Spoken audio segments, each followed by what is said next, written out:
दोस्तों, एक बार की बात है, एक युवक गौतम बुद्ध के पास आया और बोला, हे बुद्ध, मेरे मन में बार बार इतने गंदे विचार क्यों आते हैं?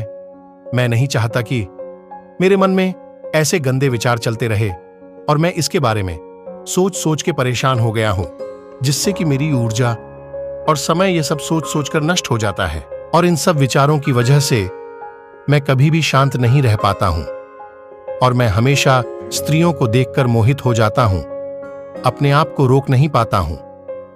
यह बात सुनकर पहले तो बुद्ध हल्का सा मुस्कुराए और फिर उस युवक से पूछे कि क्या तुम्हें पता है कि यह काम वासना होती क्या है? फिर लड़के ने उत्तर दिया और कहा, बुद्ध में यह तो नहीं जानता कि काम वासना होती क्या है, पर यह जो भी है बहुत बुरी चीज है।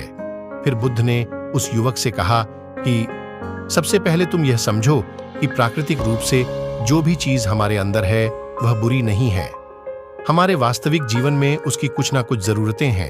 वासना कोई बुरी बात नहीं है, यह तो हमारे मन की एक भावना है जो हमें किसी न किसी चीज की एहसास करवाती रहती है और फिर हम उस चीज को पाने के लिए उसकी तरफ आकर्षित हो जाते हैं। जैसे कि अगर तुम्हारे पास धन का अभाव है तो तुम में धन पाने की वासना उत्पन्न हो जाएगी। वैसे ही वासना भी एक प्रकार की कमी है जो कि मन में एक भाव को उत्पन्न करती है और जब यह हमारे शारीरिक जरूरत से जुड़ जाए तो इसे हम काम वासना का नाम देते हैं। फिर युवक ने बुद्ध से कहा कि हे बुद्ध, मुझे तो काम वासना का मतलब तो समझ में आ गया, पर आप हमें यह बताएं कि यह आती कहां से है और क्यों आती है। गौतम बुद्ध ने कहा, यह काम वासना कहीं से आती नहीं है, जबकि हमारे अंदर ही उपस्थित होती है और इसका होना भी जरूरी है, तभी तो मानव जाति का विस्तार होगा। फिर युवक ने कहा, बुद्ध, जब यह हमारे अंदर ही होती है और यह जरूरी भी है तो लोग इसे गलत क्यों बोलते हैं? फिर बुद्ध ने जवाब दिया, यही तो समस्या है। लोगों ने काम वासना को गलत तरीके से सोच लिया है और इसे लोग छुपाने की और दबाने की कोशिश करते हैं। काम वासना गलत नहीं है, बल्कि काम वासना का गलत तरीके से प्रयोग करना गलत बात है। लोग जिसे प्रेम करते हैं बस उसी के लिए जीने लगते हैं, उसे पाना ही अपना लक्ष्य बना लेते हैं और उसी के बारे में हमेशा सोचते रहते हैं, पर यह सब गलत है। बुद्ध ने युवक से कहा कि क्या तुम्हें पता है कि जानवरों में भी काम वासना होती है? युवक ने बोला, हां बुद्ध, जानवरों में भी काम वासना होती है, जिससे वह भी अपनी पीढ़ी को आगे बढ़ाते हैं। तो फिर बुद्ध ने कहा कि फिर हम जानवरों के काम वासना को गलत क्यों नहीं कहते हैं? युवक ने कहा, मुझे नहीं पता, कृपया आप ही बताएं। गौतम बुद्ध ने कहा कि जानवर अपनी काम वासना का प्रयोग आनंद प्राप्ति के लिए नहीं करते हैं, वह तो सिर्फ संतान उत्पन्न करने के लिए काम वासना का उपयोग करते हैं। जानवरों को प्रकृति ने इतनी समझ नहीं दी है कि वह काम वासना को अपने सुख का आधार बना सके, जबकि मनुष्य प्रकृति में पाए जाने वाले वस्तुओं को अपनी सुख के लिए प्रयोग करता रहता है। हम इंसानों ने ही काम वासना को सुख का साधन बना लिया है, जबकि प्रकृति ने हमें अपने वंश को आगे बढ़ाने के लिए दिया था, लेकिन इंसानों ने इसे अपने जीवन का परम लक्ष्य बना रखा है और इस तरह से काम वासना का बेलगाम हो जाना गलत है। युवक ने फिर पूछा, महात्मा जी, यह काम वासना हम पर हावी क्यों हो जाती है और क्यों यह बेलगाम हो जाती है? तब गौतम बुद्ध ने कहा कि सुनो, जो मैं अब तुम्हें बताऊंगा इसे तुम ध्यान पूर्वक सुनो, फिर तुम्हें काम वासना का सारा खेल समझ में आ जाएगा और तुम्हें तुम्हारे सवालों का सारा जवाब मिल जाएगा। बस तुम्हें ध्यान से सुनकर समझना है। और फिर गौतम बुद्ध ने युवक को बताना शुरू किया कि एक बार की बात है, एक आश्रम में गुरु और उनके शिष्य रहा करते थे। उनका एक शिष्य एक गांव में प्रतिदिन भिक्षा लेने जाया करता था और उसे गांव से पहले एक नदी पड़ती थी, जिस रास्ते से उनका शिष्य भिक्षा लेने जाया करता था। एक दिन उस शिष्य ने देखा कि एक लड़का पेड़ के पीछे छिपा हुआ है। वह उस लड़के के पास गया और जाकर बोला कि भाई, तुम इस पेड़ के पीछे छुपकर क्या देख रहे हो? फिर लड़के ने जवाब दिया कि अरे, तुझे नहीं दिख रहा क्या कि मैं क्या देख रहा हूं? तब शिष्य ने देखा कि नदी पर कुछ लड़कियां पानी भर रही थीं। वह सभी लड़कियां 14 या 15 साल की रही होंगी। तब शिष्य ने जवाब दिया कि अरे भाई, वहां पर तो लड़कियां पानी भर रही हैं, इसमें छिपकर देखने वाली क्या बात है। तब वह लड़का शिष्य की तरफ देखते बोला कि अरे पागल, तुमको दिखाई नहीं दे रहा कि कैसे यह परियां नदी से पानी निकल रही है। उनकी अदाओं को देखो, उनके कोमल शरीर को देखो, उनकी पतली कमर मटके को उठाते समय कैसे बल खाती हैं, और उनके बाल उनके कमर पर कैसे लहरा रही हैं, मानो सुंदरता बिखरी पड़ी हो। फिर शिष्य ने नदी की तरफ देखा और इस बार देखता ही चला गया। अभी तक तो उसे कुछ भी नजर नहीं आ रहा था और वह बिल्कुल निर्भीक था और उसे किसी बात का डर नहीं था, परंतु अब वह छिपने लगा और लड़कियों को देखने लगा जैसे कि वह कोई अपराध कर दिया हो। और जब वह लड़कियों को देख रहा था तब वह अचानक अंदर से कांप गया और उसने सोचा कि यह मैं क्या कर रहा हूं, मैं जो कर रहा हूं यह सही नहीं है, मुझे यहां से चले जाना चाहिए। और वह जल्दी से वहां से चला गया और वह आश्रम पहुंच जाता है और अपने कार्यों में लग जाता है। परंतु वह जो अभी देखकर आया था उसकी आंखों के सामने वही चित्र बार बार आ रहा था। उसका किसी भी कार्य में मन नहीं लग रहा था। अब वह सुबह होते ही जल्दी से भिक्षा के लिए निकल जाता था और वह नदी के पास वाले पेड़ के पास जाता जहां पर वह लड़का पहले से मौजूद रहता था। उसके साथ मिलकर लड़कियों को छुप छुप कर देखता था। अब वह शिष्य ऐसा रोज करने लगा और अब उसका मन किसी भी कार्य में नहीं लगता था। वह हमेशा किसी न किसी प्रकार के विचारों में उलझा रहता था। अब वह आश्रम के कार्यों को भी ठीक से नहीं कर रहा था।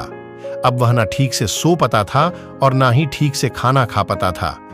उसका मन अब बेचैन सा रहने लगा।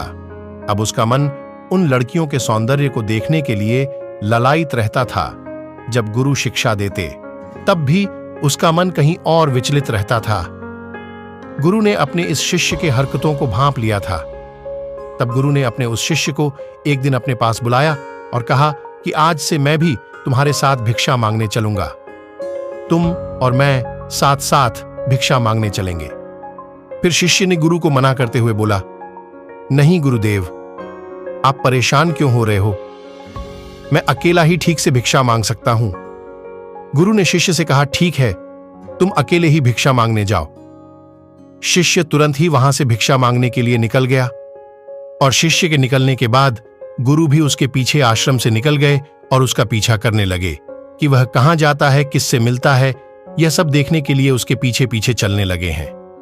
थोड़ी देर के बाद उन्होंने देखा उनका शिष्य एक लड़के के साथ एक पेड़ के पीछे अपराधी की तरह छिपा हुआ है और छिपकर कुछ देख रहा था। तब गुरु भी अपने शिष्य के पीछे जाकर खड़े हो गए कि आखिर उनका शिष्य क्या देख रहा है। तब उन्होंने देखा कि उनका शिष्य पेड़ के पीछे अपराधियों के भांति छिपकर लड़कियों को देख रहा था जो कि नदी से पानी भर रही थी। तब गुरु ने शिष्य से कहा कि तुम क्या देख रहे हो? अपनी गुरु की आवाज सुनकर वह घबरा गया और उसके पूरे शरीर से पसीने छूटने लगे हैं। वह थर थर कांपने लगा जैसे किसी चोर को चोरी करते हुए रंगे हाथों पकड़ लिया हो। शिष्य की हालत खराब हो गई और वह कुछ भी नहीं बोल पा रहा था और वह दूसरा लड़का जो शिष्य के साथ था वह वहां से भाग गया। शिष्य घबराया हुआ था, उसके मुंह से कुछ टूटे फूटे ही शब्द निकल पा रहे थे। वह अपने गुरु से नजर भी नहीं मिल पा रहा था। गुरु ने कहा कि मेरा शिष्य तो निर्भीक था, उसे किसी भी चीज का डर नहीं था, पर यह क्या, तुम तो डर के मारे कांप रहे हो। शिष्य ने कहा, गुरु मुझे माफ कर दो। गुरुदेव, इसमें मेरा कोई दोष नहीं है। उस लड़के ने मुझे बहका दिया था, लेकिन मैं आपसे वादा करता हूं कि आज के बाद कभी दोबारा मैं ऐसा नहीं करूंगा, लेकिन मुझे आप माफ कर दो। गुरुदेव ने कहा कि कोई बात नहीं, पर तुम इस बात का ध्यान रखना कि हम जैसी संगति करते हैं वैसा ही फल हमें प्राप्त होता है। हम जैसी संगति करते हैं उसके विचार ही हमारे अंदर प्रवेश करते हैं। उसके लिए अच्छी संगति करो जिससे तुम्हारे अंदर अच्छे विचार ही आए। और फिर गुरु और शिष्य आश्रम की तरफ लौट आए और शिष्य फिर अपने कार्यों पर ध्यान देने लगा और फिर शिष्य ने उसे रास्ते से जाना ही छोड़ दिया और दूसरी रास्ते से जाने लगा। और फिर वह अपने कार्य को ध्यान से करता, परंतु धीरे धीरे उसके अंदर क्रोध उत्पन्न होने लगा। वह दूसरे शिष्यों पर क्रोध करने लगा और वह बेचैन रहने लगा, और अब वह सही समय पर भोजन भी नहीं करता था, भोजन भी बहुत कम खाता था। एक रात गुरु शिष्य के पास आए और फिर उससे बोले कि अभी तक तुमने कितनी बार अपना वादा तोड़ा। यह सुनकर शिष्य अपने गुरु के चरणों में गिर गया और रोते रोते हैं बोला कि गुरुदेव, मैं अभी तक कई बार अपने वादे तोड़े हैं और फिर वादा कर लेता हूं और फिर तोड़ देता हूं, जैसे कि मेरा मन मेरे नियंत्रण में है ही नहीं। मैं बहुत कोशिश करता हूं कि मैं अपने मन से सारे विचारों को निकाल दूं, लेकिन मैं चाहकर भी ऐसा नहीं कर पा रहा हूं। फिर गुरु ने शिष्य से कहा, चलो मेरे साथ। और फिर गुरु शिष्य को अपने साथ बगीचे में लेकर गए। फिर गुरु ने उसे शिष्य से कहा, देखो यहां पर नाला बना हुआ है और इसमें पानी एक धार से निरंतर आ रहा है, क्या तुम इसे रोक सकते हो? शिष्य ने कहा, हां गुरुदेव, मैं इसको रोक सकता हूं। फिर शिष्य मिट्टी उठाकर उसे नाली में डाल दिया और फिर बहाव थोड़ी देर के लिए रुक गया और फिर कुछ देर में पानी उसे मिट्टी के ऊपर से बहने लगा। फिर गुरुदेव ने कहा, अरे ये क्या, ये तो पानी रुका ही नहीं। फिर शिष्य ने कुछ कंकड़ पत्थर उठाकर उसे नाली में डाल दिए, जिससे कि पानी और कुछ समय के लिए रुक गया। कुछ समय पश्चात पानी उन कंकड़ पत्थर के ऊपर से बहने लगा।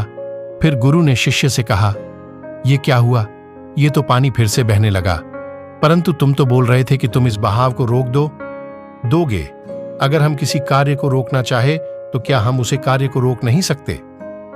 फिर शिष्य ने कहा, कोई बात नहीं गुरुदेव, मैं इस पानी को तो रोक के ही दिखाऊंगा। फिर शिष्य ने एक बड़ा सा पत्थर लाकर उसे नाली पर डाल दिया। फिर पानी रुक गया।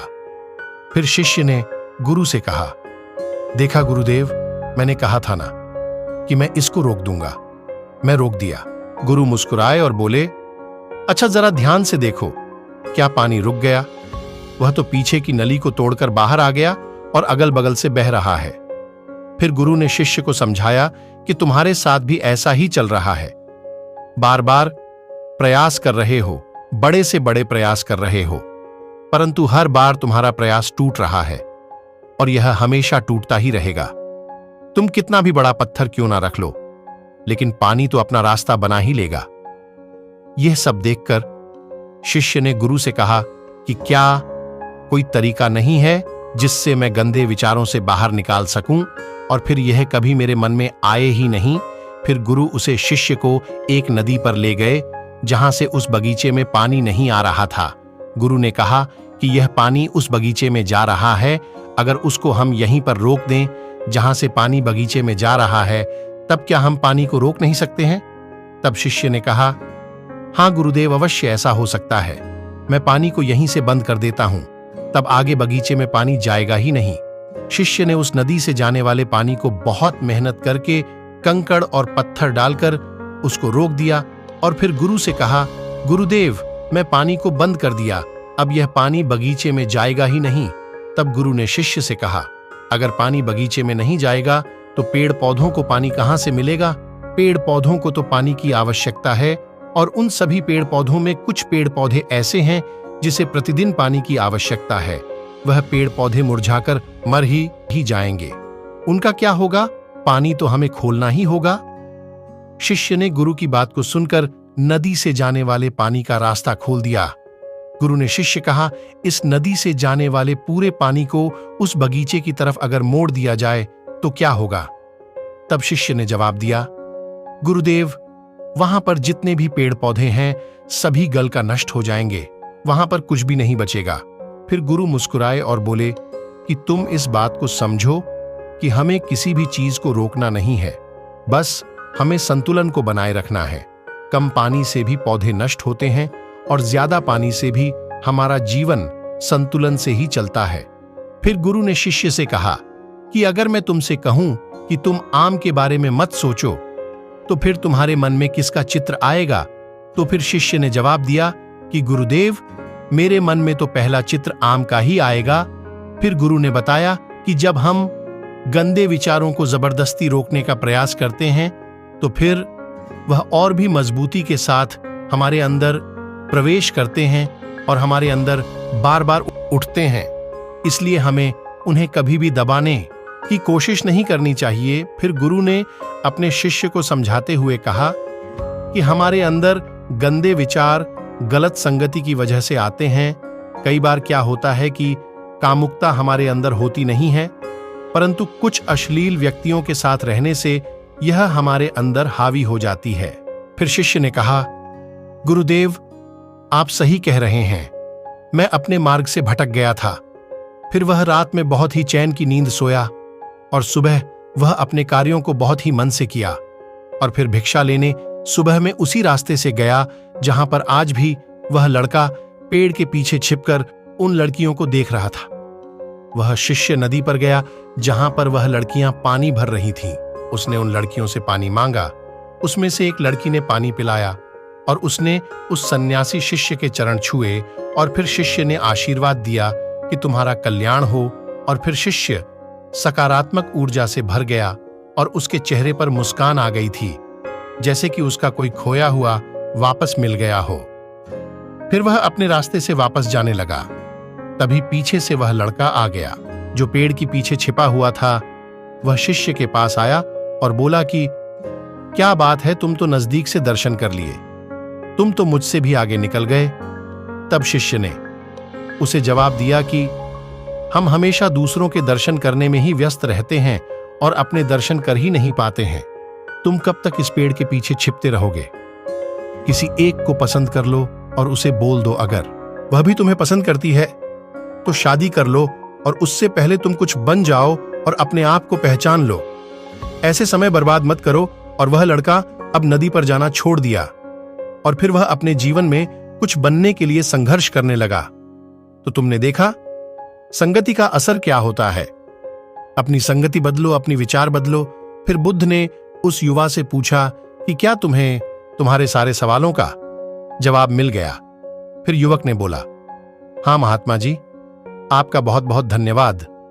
फिर महात्मा बुद्ध ने उस युवा से कहा कि अगर तुम्हारे अंदर गंदे विचार आए तो तुम अपने आप को दोषी मत मानो। यह शरीर है और यह सब इसमें हजारों वर्षों से सीखा है और फिर यह तुम्हारे सोच लेने से या शपथ ले लेने से यह टूटने वाला नहीं है, परंतु तुम्हारे पास वह शक्ति, वह ऊर्जा है जिसे तुम्हें संतुलन बनाकर रखना है। तुम एक जीवित ऊर्जा हो जो कुछ भी अनुभव करने के लिए स्वतंत्र है और कुछ निर्माण करने के लिए स्वतंत्र है, और अपने आप को पहचानो। यह बोलकर गौतम बुद्ध मौन हो गए और फिर वह युवक वहां से चला गया। प्रिय दोस्तों, अगर आपको हमारी ये कहानी अच्छी लगी हो तो कृपया आप हमारे इस चैनल को सब्सक्राइब करके इस वीडियो को लाइक जरूर कर दीजिए। और जिन दोस्तों ने हमारे इस चैनल को सब्सक्राइब करके अपना सहयोग हमें दिया है, उन्हें दिल से बहुत बहुत धन्यवाद। दोस्तों, अब हमें इजाजत दीजिए, फिर मिलते हैं एक और नए अच्छी कहानी के साथ। धन्यवाद। आपका दिन शुभ हो। Subscribe now and press the bell icon. Never miss an update.